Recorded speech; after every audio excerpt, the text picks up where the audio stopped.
Beleza, tá perfeito. Bom, então, para a gente Então, tá. começar, primeiro, boa tarde para todo mundo que está assistindo a gente, que segue. Opa, caiu. Pode deixar que eu seguro aqui. Ah, beleza. É, Meu nome é Marina, eu sou das mídias sociais do Hospital Sujizal. Obrigada a todo mundo que está acompanhando aqui, que segue a gente no Instagram. E hoje o assunto que a gente vai falar aqui nessa live é sobre a Covid-19, né? E por isso a gente convidou a médica infectologista do Hospital Sujizal, a doutora Flávia Gomide, que está aqui com a gente gentilmente participando. E o tema da nossa conversa vai ser esse, porque a doença, apesar de já estar sendo falada a partir do desde o começo do ano, ainda é uma doença que tem muitas dúvidas, muitas incertezas, tanto Uhum. em relação aos sintomas, ao que ela gera, aos tratamentos, à vacina, tudo isso. Então, é sempre importante a gente promover esse espaço de tirar dúvidas e falar sobre o coronavírus, que é um assunto que afeta todas as pessoas, né? Antes da Uhum. gente começar as perguntas para a doutora Flávia, eu só vou passar um breve panorama sobre a pandemia, mas é coisa rápida para a gente já ir para o que interessa. Então, o estado de pandemia de coronavírus foi declarado pela OMS no mundo todo no dia 11 de março, e aqui no Brasil, a gente entrou em estado de calamidade pública no dia 20 de março. O mesmo aconteceu em praticamente todas as regiões do mundo, desde que o vírus começou a se espalhar. E desde então, medidas como o uso de máscaras, a quarentena, o isolamento social e distanciamento físico foram adotadas para tentar minimizar esse contágio. A Covid-19 é uma doença infecciosa transmitida principalmente por gotículas geradas quando uma pessoa contaminada tosse, espirra ou exala. Uma pessoa pode ser infectada quando inalar o vírus ou quando tocar em uma superfície contaminada e passar as mãos nos olhos, no nariz ou na boca. Os sintomas mais comuns são tosse seca, febre e cansaço. Porém, podem haver complicações respiratórias e casos mais graves fazem o paciente precisar de atendimento médico, oxigenação mecânica e até internamento em uma unidade de terapia intensiva. Bom, a gente recebeu algumas perguntas já e também separamos algumas aqui que eu vou passar para a doutora Flávia, mas quem tiver mais perguntas, estiver assistindo e quiser saber mais sobre esse assunto, tiver algo específico para perguntar, fique à vontade aqui nos comentários que a gente conversa sobre isso. Bom, doutora, queria começar falando, apesar da gente ter terminado agora o inverno ontem e ter começado a primavera hoje, a gente ainda está num período de frio, de mudanças bruscas de temperatura, de tempo seco, e isso torna comuns doenças respiratórias e também as pessoas que já têm doenças respiratórias crônicas, elas têm crises, né? Quais são esses problemas mais comuns dessa época e como que a gente consegue diferenciar essas doenças, os sintomas dessas doenças da Covid? Bom, Marina, em tempos normais, né, os vírus respiratórios se transmitem da mesma forma. Então, no inverno, a gente costumava ter muitos outros vírus respiratórios, né, rinovírus, adenovírus, influenza, né, que é o vírus da gripe, e agora chegou o coronavírus também. E essas doenças infecciosas respiratórias, que se transmitem todas da mesma forma, como por gotículas, elas se confundem também com quadros alérgicos. Então, sempre foi um problema diferenciar as alergias dos quadros infecciosos, mesmo porque a infecção piora a alergia. Então, às vezes, tem as duas coisas. Então, já tinha esse problema no inverno. E Uhum, agora, esse ano, tem mais o coronavírus para ser uma coisa a mais para diferenciar, né? uhum. Ah, entendi. E teve uma diminuição dessas doenças, por exemplo, a gripe, H1N1, por causa das medidas, teve então uma diminuição por causa das medidas protetivas mesmo. Isso, já que elas se transmitem da mesma forma, né, ao fazer o isolamento respiratório e todos esses cuidados, acabou prevenindo também as outras doenças respiratórias. Para você ter uma ideia, aqui em Curitiba, a influenza, a gripe, praticamente acabou, né? Acho que Nossa, o último caso positivo de influenza foi lá em março. E então o isolamento social realmente funciona e numa população que já é largamente imunizada, muita gente já tomava vacina regularmente, então fazendo isolamento social, os poucos vírus que sobraram de influenza não conseguiram mais se disseminar e praticamente acabou, né? Então, em Curitiba faz tempo que a gente não tem influenza e certamente isso é efeito do isolamento social. Então, os outros também diminuíram bastante, mas foi muito marcante mesmo a redução da influenza. Ah, legal. Eu até vi um dado esses dias em uma notícia da prefeitura mesmo que dos vírus que circulam na cidade, 85% são coronavírus, né? Achei impressionante esse dado.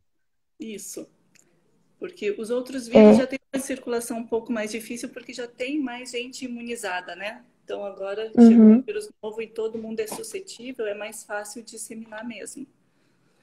Ah, entendi. É, bom, e essas alergias que a gente comentava, essas doenças respiratórias que acontecem, elas podem agravar o quadro de Covid caso a pessoa seja contaminada ou não tem nada a ver? Até pode, porque o COVID leve, que é o que acontece em 85% dos pacientes, é um quadro pouco importante, passa como um resfriado e sem maiores consequências. Aqueles 15% que vão virando moderados e graves são aqueles que evoluem com um quadro inflamatório mais exagerado. O paciente que é alérgico, por definição, ele tem uma inflamação já exagerada, né? Quando a gente tem imunidade, a gente produz uma inflamação contra um vírus, uma bactéria, alguma coisa assim. O alérgico, ele está produzindo imunidade, defesa contra um pólen, um outro antígeno que não é um agressor. Então, já é uma resposta inflamatória exagerada, digamos, né? Inadequada. Então, se tem um Uhum. vírus que também inflama muito para o paciente que é alérgico, é possível que realmente piore as coisas. Ah, entendi. É, e uma pergunta assim que a gente percebe bastante, até essa chegou pra gente pelo Facebook, que a Maria Madalena até perguntou, qual que é a hora certa de procurar ajuda quando a pessoa está com uma suspeita de Covid? Porque às vezes os sintomas podem ser fracos e ela ficando em casa ela protege as outras pessoas de serem contaminadas, mas tem aquele medo, né? De ficar em casa, esperar piorar e complicar as coisas. Quando que é a hora certa de procurar ajuda médica? Excelente pergunta, tá? A hora certa de ir para o hospital é quando ele está até um pouco antes de ter falta de ar, a gente já consegue ver que a oxigenação do paciente já está diminuindo, tá? Então tem um aparelho chamado oxímetro que está sendo, né, mais popularizado agora, digamos. Tem gente que até compra Uhum, um oxímetro para ter em casa e isso é muito bom, quem tem. É um aparelhinho que coloca no dedo e ele vai dizer como que está a oxigenação do paciente naquele momento, tá? O momento de ir para o uhum, hospital é quando a oxigenação está abaixo de 95, então de 94 para baixo. Quando ele está em 92, 93, ele já tem que estar no hospital recebendo oxigênio, tá? Nem sempre o uhum, paciente que está com essa oxigenação já tem falta de ar, tá? Então é importante, no que fez o diagnóstico, contactar algum médico, algum serviço, pode ser de telemedicina mesmo, para pegar essas orientações e saber que a hora que começa a baixar a oxigenação é a hora de ir para o hospital. E está muito longe ainda de precisar ser entubado, de qualquer coisa assim.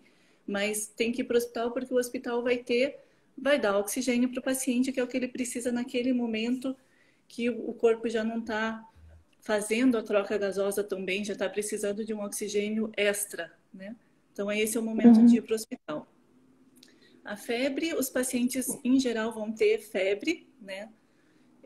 Mas uhum, o que tem que ficar bem atento realmente é aqueles 15% que vão passar do ponto da inflamação, né? Porque a inflamação, a princípio, é uma coisa benéfica que ajuda o paciente a se defender.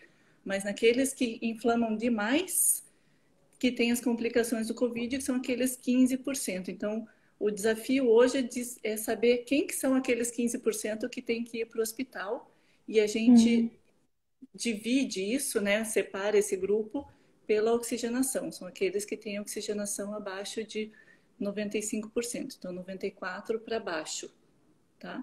Claro que uhum, tem que ter um acesso a um oxímetro, então Existe até um programa da Sociedade Brasileira de Infectologia de distribuir oxímetros para as comunidades carentes. Hum, Mas quem não tiver um oxímetro, eventualmente tem que ir a um hospital, a um posto de saúde, pelo menos para checar a sua oxigenação, né? E se tiver com uhum, a sensação de falta de ar, também tem que ir para o hospital. Provavelmente a oxigenação já está abaixo de 95, tá? Que, como eu falei, uhum. não é assim um sinal de que já tem que ser entubado, assim, é o momento certinho de ir para o hospital sem ter grandes complicações, tá?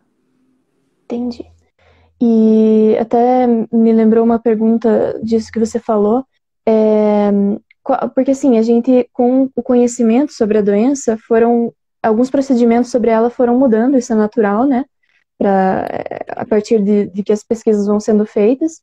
No começo a gente tinha aquela orientação a não a demorar um pouco mais para procurar ajuda por causa desse medo do contágio. E agora a orientação é o inverso, né? Você, mesmo que seja por telemedicina nos sintomas mais leves, ou procura médica, ou por esses aparelhos como oxímetro que você falou, é buscar ajuda de alguma dessas formas o quanto antes. Por que que isso é importante para a recuperação do paciente? Esse momento certo, né? Então, no Uhum, começo, realmente tinha essa recomendação. Como era muito transmissível, a maioria das pessoas iam ter quadros leves, a recomendação era não vá para o hospital, não vá encher os pronto-socorros, né? Vamos deixar para atender só quem precisa. O problema é que muitas pessoas que precisavam acabaram não indo, né? Inclusive pessoas com outras queixas respiratórias, outras queixas não respiratórias, assim, dor abdominal, AVC, infarto, são pacientes que têm que ir para o hospital, independente de uhum, pandemia, qualquer coisa, tem que procurar o serviço médico. Mas o que foi muito enfatizado, e isso é bom que fica para a vida inteira, é que quadros leves não devem ir para o pronto-socorro, de qualquer modo. Tem muita gente que se trata em pronto-socorro, em vez de consultar um médico eletivo no consultório, ambulatório. Então, acabam entupindo os pronto-socorros e dificultando até o atendimento de quem precisa. Então, isso foi um recado, assim, vai para o hospital só quem precisa. Só que muitos que precisavam realmente começaram a não ir por medo, tá? Então, quem tem qualquer sintoma, assim, relevante, agudo, tô com um quadro de Covid, por isso que eu falei, quem faz o diagnóstico é bom já ter algum acesso ao serviço médico, seja por telemedicina, que em Curitiba e no Paraná tem gratuitamente, né? Ou seja particular, mas que tenha algum acesso para alguém dar essas orientações de estou me sentindo assim, hoje eu estou mais cansado, né? Quando que eu vou para o hospital? Porque nem todo mundo tem um oxímetro em casa, mas algum acesso ao serviço tem que ter. Não quer dizer necessariamente que tenha que ir ao pronto-socorro, entendeu? uhum. Mas é bom ter algum acesso e, na dúvida, se acha que está grave, está assustado, daí vai ao pronto-socorro mesmo, tá? Algum apoio é necessário, né? Exatamente, alguma orientação tem que ter. Sim. Até acho que eu vou até passar aqui, tem um número gratuito, né, da prefeitura, é livre, né, para quem tiver dúvidas. É o 41, né, 33509000, que é para consulta se a pessoa está com sintomas, para tirar dúvidas. Então, acho que é importante que as pessoas tenham, né, é, esse apoio, assim. E, bom, tem uma particularidade da Covid, que é, às vezes a pessoa está com a oxigenação baixa, né? Mas ela não apresenta falta de ar. E até por isso é importante isso que a doutora falou sobre o oxímetro, né? Para detectar. É, Exato. mas assim, qual que você diria que é o maior sinal de alerta para a gravidade da situação quando a pessoa está em casa? É falta de ar. Seria falta de ar mesmo? É falta de ar. Se está com Uhum, falta de ar, tem que ir imediatamente ao hospital, tá? uhum, E isso que você falou é verdade. Ele pode fazer uma coisa que a gente chama de hipoxemia silenciosa. Tem paciente que está uhum, oxigenando já 89, 90 e não sente aquela restrição toda, né? Então, uhum, até tem, às vezes que a gente tem dificuldade em dar alta para o paciente no hospital, porque ele ainda está oxigenando mal, mas já se sente ótimo e quer ir embora. A gente Ah, fica falando que tem que esperar um pouco mais, que ainda não está oxigenando tão bem. Então, existe essa hipoxemia silenciosa, nem todo mundo percebe a falta de ar, né? Então, uhum, se percebeu, tem que ir para o hospital. Esse é o maior sinal de alerta mesmo, tá?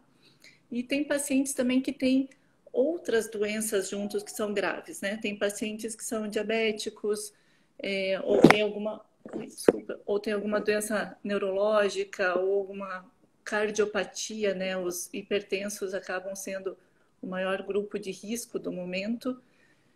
uhum, Quando essas doenças de base que as pessoas têm não estão bem controladas, elas também têm que ir para o hospital, né? Um diabetes que não está bem controlado por causa do Covid precisa de um apoio hospitalar também.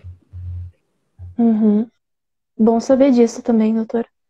Uhum. E a gente sabe dos sintomas mais comuns, né? Mas tem algum padrão nos casos de sintomas leves, quem não complica, não precisa de oxigenação ou não tem? Não tem padrão, esse que é a nossa dificuldade. Os sintomas são muito variáveis, a apresentação é muito variável. Tem gente com muito pouco sintoma. É bem difícil definir um padrão mesmo, né? A Uhum, gente aprende que para influenza, por exemplo, o que define influenza, pelo menos os quadros que vão receber o remédio específico, que é o Tamiflu, é o início súbito de febre, tosse e dor no corpo, mialgia. Então tem que ter essas três coisas, em 24 horas a gente dá o remédio. E tem outros casos menos clássicos, né, de influenza, mas que daí a gente não tem tanta necessidade de medicar. Ele parece que tem um quadro mais insidioso, não é como a gripe que começa tudo junto, tosse, febre e dor no corpo. Ele parece um quadro de resfriado um pouco mais indolente, mas também tem aqueles que começam com um início súbito, né? Então é uhum, bem variável, é bem difícil dizer um quadro típico de coronavírus mesmo, porque tem um grupo enorme que são os poucos sintomáticos, né? Então vai ter uma coriza, uhum. uma dor de garganta, e então é realmente bem variável. Legal. Digamos, no caso que a pessoa fez o teste, testou positivo, cumpre o protocolo de isolamento em casa, sem contato nem com a família para evitar a transmissão, tem sintomas leves, não apresenta nenhuma complicação, deu aqueles 15 dias de isolamento, é, qual que seria os passos? A pessoa já pode voltar ao convívio social depois desses 15 dias? É preciso tomar cuidados mais brandos? O que você recomendaria, assim? Excelente pergunta, né? Tudo que as pessoas querem é estar protegidas e voltar para a sua vida normal. Sim. Então, o que a gente imagina que vai acontecer, até exemplo de outros coronavírus e outras infecções respiratórias, é que a pessoa tenha uma imunidade, sim, mais duradoura, tá? Ou seja, que pegue o coronavírus uma vez, não pegue mais. É o que a gente espera, tá? E que alguns estudos indicam, mas a gente precisa ter tempo para ver se isso realmente vai acontecer, né? Então, a resposta mais segura hoje em dia é que por pelo menos 3 meses é muito, muito, muito difícil que qualquer pessoa pegue coronavírus de novo. Então, ele estaria mais liberado, digamos, para a vida normal pelos próximos meses, porque o anticorpo ainda está em níveis altos. Como eu falei, é possível que seja mais tempo, mas a gente precisa de mais tempo de estudos para ver se realmente isso se concretiza, tá? Então, a princípio, a pessoa vai estar protegida, só que ele vai ter que tomar os cuidados do mesmo jeito, né? Uma Uhum. pessoa vamos supor, alguém que não vai pegar coronavírus de volta, saiu do hospital, saiu bem, está imunizado ou nem foi para o hospital, se for real que ele não pegue de volta, que eu até acredito, ele ainda assim, ele pode contaminar suas mãos, os objetos, então sai para a rua, vai em lugares cheios de pessoas, pega um outro e traz o vírus na sua superfície, né? Ele pode levar isso para casa para uma pessoa suscetível. Não quer dizer que ele vá transmitir a partir dele, né, das suas vias aéreas, Uhum. mas a partir das suas mãos e objetos. Então, mesmo essa pessoa que não pega de novo, ele tem que continuar higienizando muito as mãos quando volta para casa, ele tem que ainda cuidar das outras pessoas, ele não pode ser um transmissor de um objeto para uma pessoa, entendeu? Por mais que ele não Uhum. transmita. Mas é bem possível que ele não pegue de volta, pelo menos pelos próximos meses pós-infecção, mas tem que cuidar ainda com a higienização de mãos, principalmente. Você tocou no ponto, acho que mais importante, né? Que você tem que cuidar dos outros, né? Não, e também não tem nenhuma certeza, uma doença nova, então é É, muito legal isso, de cuidar de si, mas principalmente cuidar dos outros, né? isso é o que a É, gente no hospital para funcionários que já pegaram, né? Você pegou, uhum, mas você ainda pode passar de um paciente para outro paciente, né? Então tem que continuar com todas as medidas dentro do hospital, como quem não pegou. sim. E até ligado a isso, assim, a gente comentou que tem essas medidas de higiene mais intensas, né? Lavar sempre as mãos, andar sempre com álcool gel 70% para proteger as mãos e as superfícies, né? E sempre higienizar as coisas, esse tipo de comportamento. Ele evita não só a contaminação por coronavírus, mas várias outras doenças.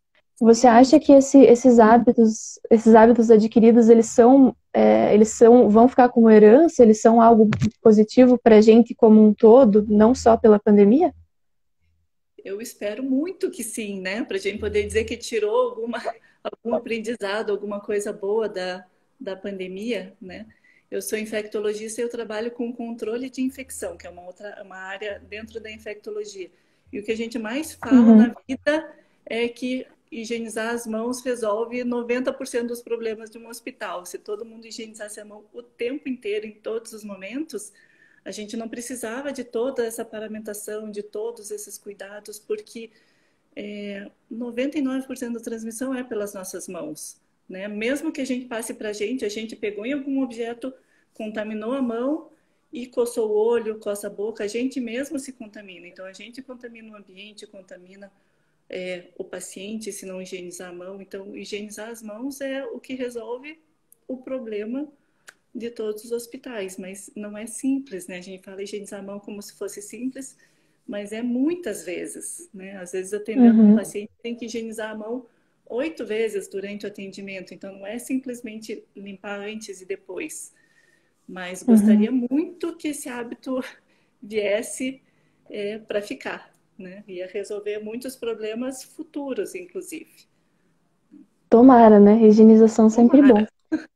Tomara.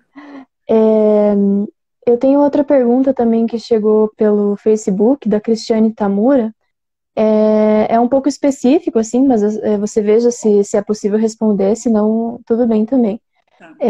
Doutora Flávia, meu marido positivou confirmado pelo RT-PCR, porém, após 14 dias, fez o exame de sangue e não acusou imunidade. Poderia esclarecer o que aconteceu? Ela também observa que ele ficou assintomático. Daria Ah, para dizer o que aconteceu? Provavelmente? até dá, porque ela deu uma informação bem importante, que ele ficou assintomático. Deixa eu só fazer uma explicação de exames, Marina. Os exames da Uhum. medicina sempre foram feitos com testes que dizem qual que é a sensibilidade e especificidade dos exames, tá? Ou seja, qual a chance dele dar positivo para uma doença e daquele exame positivo ser realmente positivo. E isso sempre foi feito com amostras positivas, para a gente saber se o exame dá certo ou não. Daí veio a pandemia e a gente começou a fazer exame para um monte de gente que não está doente, né?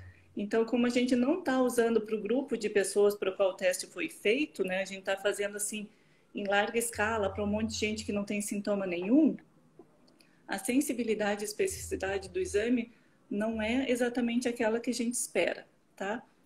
Então, não sei se foi o caso desse paciente, mas às vezes acontece de uma pessoa num escritório dar positivo, tem sintomas, eles acabam rastreando todos do escritório e tem ali, encontra meia dúzia de casos positivos. Mas nem todo mundo fica doente, tá? O vírus, quando entra em contato com o epitélio respiratório, ele tem que grudar no receptor e invadir a célula para a pessoa ficar doente. E às vezes isso não acontece. O vírus teve contato, mas não invadiu. Se não invadiu, não causou doença, não despertou a imunidade da pessoa, ela não produziu anticorpos, ela não vai se defender contra uma coisa que não invadiu o corpo. Então, nessa de rastrear um monte de gente, tem gente que teve contato com o vírus, mas nunca ficou doente, então nunca produziu imunidade. Então, ela tem que considerar o marido dela como suscetível, como quem nunca teve coronavírus, tá? Então, se ele estava assintomático, é isso. Tem um outro caso que não é um caso dela, mas pacientes que fazem quadro bem leve, que confirmam com RT-PCR e fazem um quadro desses que não internam no hospital, alguns pacientes não produzem anticorpos depois, tá? Mas também não quer dizer que não estejam protegidos. Eu sei que é meio confuso dizer isso, porque a imunidade que a gente produz contra vírus existem dois tipos de imunidade adaptativa. A imunidade que a gente vai produzir específica contra alguma coisa. Tem imunidade celular e imunidade humoral. A imunidade dos anticorpos, essa que a gente consegue dosar, é essa via de imunidade humoral. A outra imunidade, a outra via que eu falei, que chama imunidade celular, é a nossa principal defesa contra vírus. E a gente não mede, a gente não tem tecnologia para fazer isso. Até dá para medir imunidade humoral em centros de pesquisa e tal, mas aqui na prática a gente não dosa isso. Então a gente fica dosando anticorpo, mas a gente sabe que a nossa defesa é mais pautada no outro tipo de imunidade. Por que eu estou explicando isso? Porque algumas pessoas podem ter pegado o vírus, feito um quadro leve e resolveu tudo com a sua imunidade celular, aquela que a gente não mede, e não tem muitos anticorpos. Tá? Então é um caso de alguém que realmente pegou, se defendeu, mas não produziu anticorpos. Então, o quadro clínico é o mais importante. Se ele teve um quadro clínico compatível com um PCR positivo, considere que ele teve e ponto final. Tá? Nossa, muitas especificidades, né, de cada caso. Não, os exames são muito confusos. Ainda mais com as pessoas fazendo sem muito critério, a gente está sempre tendo que explicar por que a gente valoriza um, não valoriza o outro, porque tem muita gente fazendo sem necessidade, daí dão exames, resultados confusos. Sim. E até pegando um gancho nesse assunto de exames, de testes, a Roberta perguntou aqui na própria live aqui, se esse teste rápido é confiável. Eu não sei dizer qual exatamente o teste que ela diz, se você puder explicar. Posso. O teste rápido, ela deve estar falando provavelmente da sorologia, tá? A sorologia é sempre que a gente faz um exame de sangue para achar anticorpos contra um vírus. Então, a gente faz sorologia para HIV, sorologia para hepatite, sorologia para dengue, para várias coisas. E tem sorologia para coronavírus. E às vezes é um exame que sai realmente em 15 minutos, por isso que é chamado de teste rápido, mas agora eu estou vendo todo mundo chamar sorologias de teste rápido, e às vezes levam ali 12 horas, 24 horas.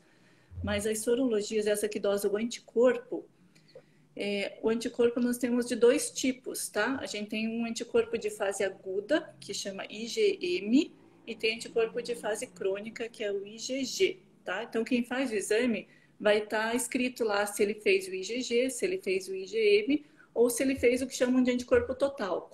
Juntou os dois anticorpos e deu um resultado só, tá? Por que eu estou explicando isso, que parece tão técnico, né? Porque o IgM, essa molécula que é a de fase aguda, nossa primeira resposta imunológica, ela não é tão específica, é a nossa primeira defesa. Depois que ele vai ficando bem ajustado ao antígeno, ele muda de classe e vira IgG. Então, o IgG é um anticorpo bem mais específico, isso quer dizer que ele não dá tanto falso positivo, tá? Então, o IgG é um exame um pouco mais confiável. O IgM, que é aquela molécula transitória, ela é mais genérica, ela não é tão específica, ela pode dar falsos positivos. Né? Então, às vezes a pessoa teve um outro vírus, está com um adenovírus, está com outro resfriado, e o IgM pode dar positivo. Então, o IgM não é um exame tão bom, ele só é bom, né? Tem muita gente que faz a sorologia e veio só o IgM positivo. Eu falo, eu só acredito se daqui 2 semanas você repetir e aparecer o IgG, entendeu? Se ele mudar de classe. E o que acontece na Hum, maioria dos pacientes que eu vejo é que o IgG não aparece. O IgM some, mas não vira IgG, ou seja, ele teve um IgM falso positivo que não era do coronavírus, porque se fosse, ele ia mudar de classe e ia aparecer o IgG. Então, a minha sugestão é sempre não façam exames só para saber se teve sem sintomas, né? Faça o exame quando tiver sintomas. Quando está com sintoma agudo, o melhor exame é aquele suave, aquele cotonete do nariz, que é uhum. desconfortável, mas é ele que vai encontrar o RNA do vírus no momento da doença. Então, isso tem que ser feito de preferência entre o terceiro e o sétimo dia, mas tem uma janela maior que isso, terceiro e sétimo dia do início dos sintomas. E quem não fez nesse momento tem que fazer essa sorologia, mas quanto mais tarde, melhor, tá? Então, é melhor fazer depois de 14 dias, 21 dias, quanto mais tarde, melhor, porque é um exame que não vai mudar o tempo de isolamento, por exemplo. Quem tem o sintoma tem que ficar isolado até a melhora dos seus sintomas. E se é só para saber o que teve, espere melhorar os sintomas e faça depois de, sei lá, 20 dias, no mínimo, mínimo 14 dias, tá? Hum, E ótima daí, orientação.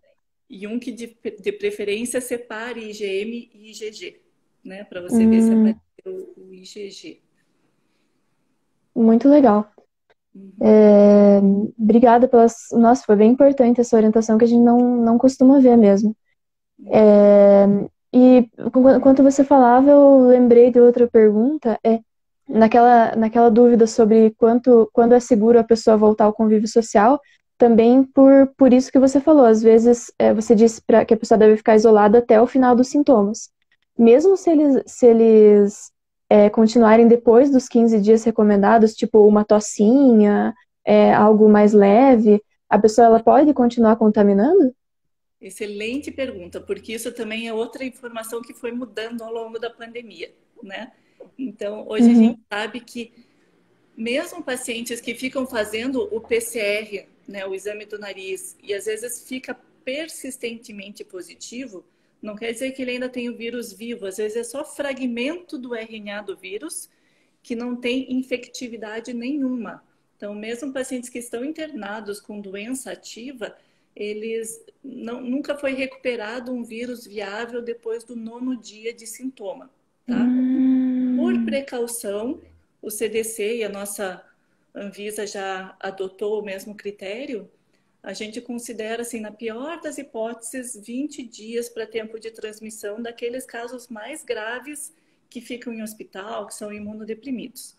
Para a grande maioria dos quadros leves, provavelmente 10 dias é um número bem seguro para dizer que não tem mais infectividade, ele não vai transmitir mais. Então, o critério oficial é, dentro de 10 dias, esperar 10 dias, havendo melhora dos sintomas. Não precisa ser resolução completa, entendeu? A pessoa não tem que estar 100%, mas ele tem que ter melhorado. Então, ainda pode ter hum. alguma tosse residual, ainda pode ter algum mal-estar, mas para os casos leves, 10 dias tendo melhorado, e para os casos graves do hospital, é o critério que a gente está usando, né, no Hospital Sujisal, é 20 dias do início dos sintomas, a gente pode já tirar até da área Covid.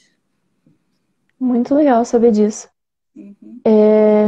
E agora partindo para uma pergunta que muita gente faz, sempre que a gente posta nas nossas redes sobre isso, as pessoas ficam muito interessadas porque é algo muito palpável, né, que são os sentidos.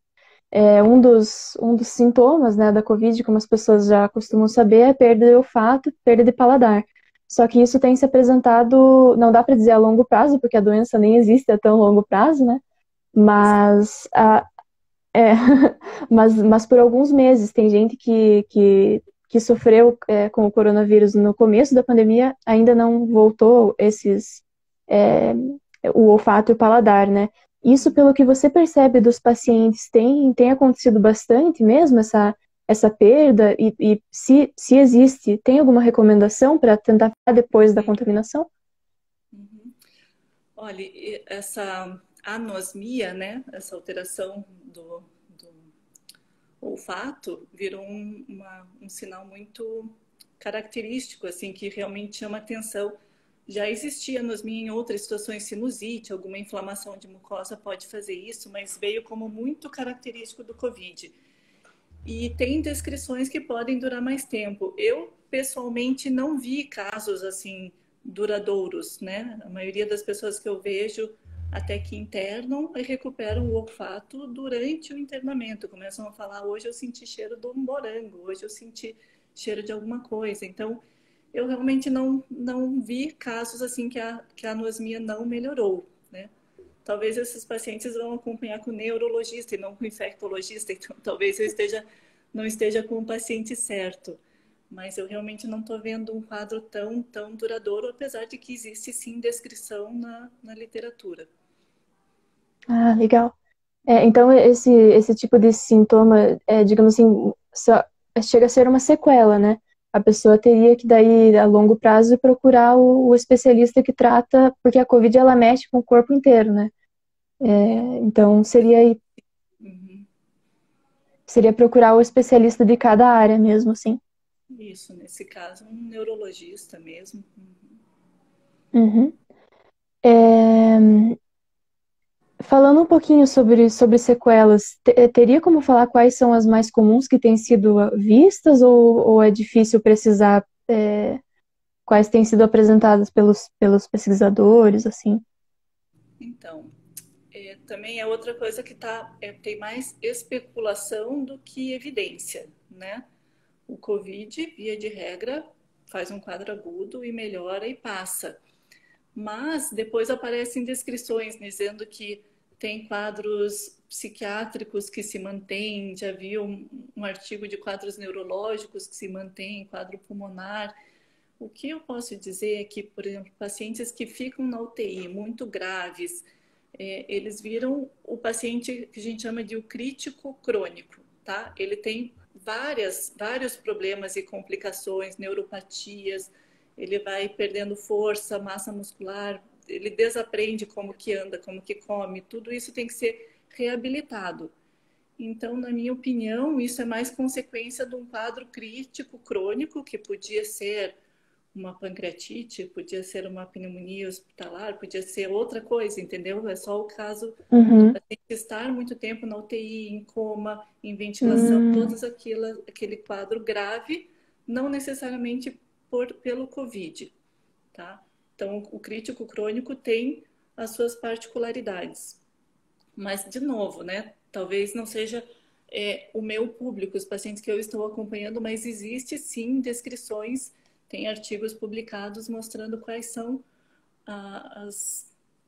Não sei se dá para chamar ainda de sequela, porque a gente não sabe quanto tempo isso dura, né? Mas consequências psiquiátricas ou neurológicas ou cardiológicas da Covid. A gente precisa de tempo ainda para saber uhum. o que vai ficar.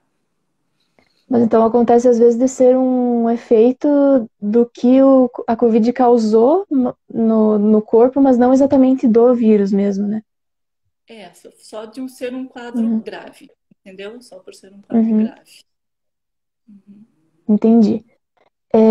Bom, e falando um pouquinho sobre o que tem acontecido em Curitiba, nas últimas semanas a gente tem visto notícias que a taxa de transmissão, né, do coronavírus, ela está próxima, às vezes menor, próxima de 1, que é um patamar considerado por vários cientistas como próximo do seguro, né?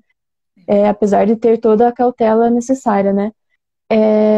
Depois de 6 meses aí de quarentena, qual que é a recomendação que você diria, assim, nessa questão do isolamento, das precauções que as pessoas devem seguir? Continua do mesmo, a mesma recomendação que era no começo? Sobre a quarentena e isolamento social, essas coisas? Isso, as medidas para evitar o contágio, né? Tanto o isolamento, mas, na verdade, o distanciamento social, né? O uso das máscaras, a higienização, né? Das superfícies, das mãos, Tá. tudo isso permanece, assim. Permanece, precisa, né? Porque esse número que chama de taxa de transmissão de reprodução, que chama RT, é um número que indica para quantas pessoas uma pessoa infectada transmite. Então, se uma pessoa transmite para mais de uma, então se esse RT é 1,1, já quer dizer que uma pessoa vai transmitir para mais de uma pessoa, então a pandemia vai crescendo, tá? Se esse RT é menor do que 1, quer dizer que, vamos supor que seja 0,7, que foi um patamar que a gente teve umas semanas atrás. Quer dizer Uhum. que 100 pessoas vão transmitir para 70 pessoas, 70 pessoas daí vão transmitir para 50, e assim a pandemia vai morrendo. Então é importante ter Uhum. esse RT abaixo de 1 para indicar que a pandemia está diminuindo. Só que como é uma coisa muito dinâmica, pode de repente aquilo aumentar de novo. Então, se a gente conseguisse se segurar abaixo de 1, seria o ideal, né? Claro que vão ter pequenas oscilações. A gente estava acima de 1, quando chegou em 0,7, voltou a bandeira amarela, daí já subiu um pouquinho, agora estamos em 0,9. Realmente não é hora de tirar as precauções, né? Mas se a gente conseguir se manter abaixo de 1, a gente vai convivendo com a pandemia em remissão. Mas vão ter altos e baixos, pequenas ondinhas, né? Então a gente tem Uhum. que entender que a situação é muito dinâmica, né? Não é aquela não adianta ficar frustrado, ai, subiu, né? Piorou, agora fecha de novo. A gente tem que sempre dar um passo atrás. Quando as coisas melhoram, Uhum. libera algumas atividades, depois volta um pouquinho para a gente tentar ir levando a vida e não deixar aumentar muito a taxa de infecção. Mas a gente vai ficar nesse vai e vem até que tenha vacina, até que todo mundo esteja vacinado e protegido. Bacana, doutora. A gente está caminhando aqui já pro final, né, da nossa live. Tem mais duas perguntas. Eu queria que você falasse um pouquinho sobre as mudanças na rotina do hospital, né? Que desde o começo a gente viu também que são guerreiros mesmo, as pessoas que estão nos hospitais todos os dias na linha de frente. É, então, eu queria que falasse um pouquinho sobre como que está sendo a rotina assim, no hospital, na área que você atua, quais são as mudanças que você notou, um pouquinho sobre a tua experiência mesmo nesse período de pandemia. Marina, é difícil até de explicar, mas mudou muito e o pior é que mudou muitas vezes, né?